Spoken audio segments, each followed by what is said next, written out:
Excuse me. You have time to talk now. Still have something important to say. Go on. I'm not sure how to put this.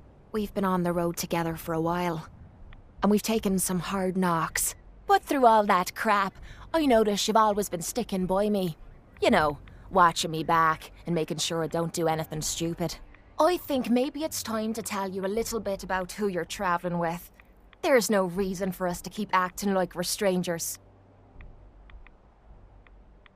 If it makes you feel better.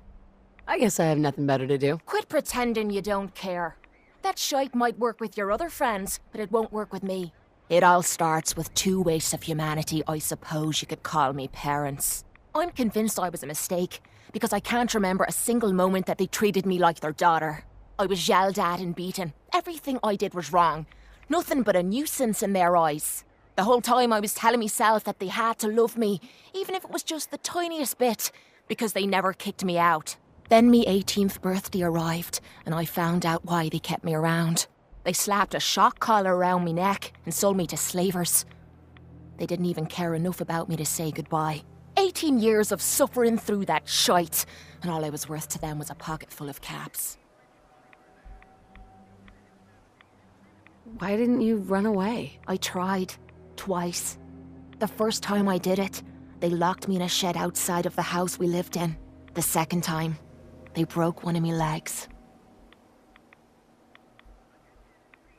Life can be harsh. You don't know the half of it.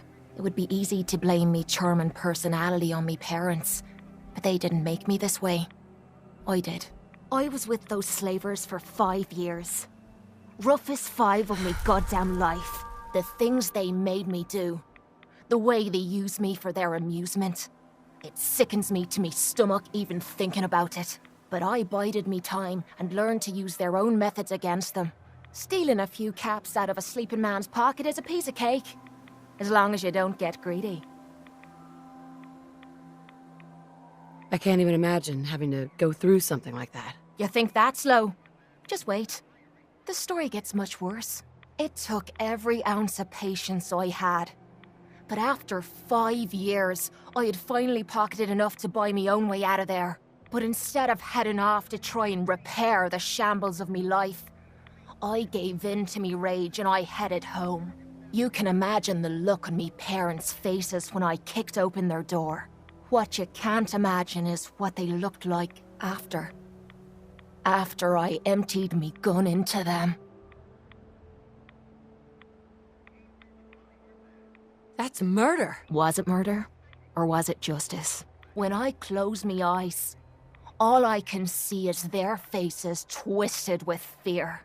And then my mind starts wandering and I start judging myself.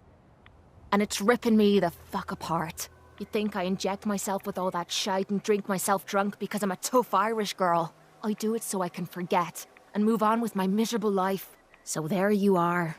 The entire flawed package known as Cait. Stripped bare for your perusal. Don't worry. I haven't lost faith in you. I knew I was taking a chance telling you all this.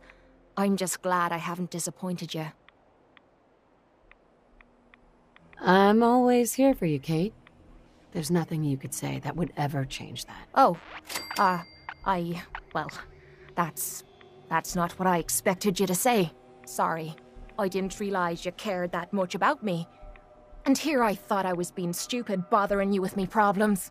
It feels good to know if I need you, you'll be there for me. And I'll always be there for you too.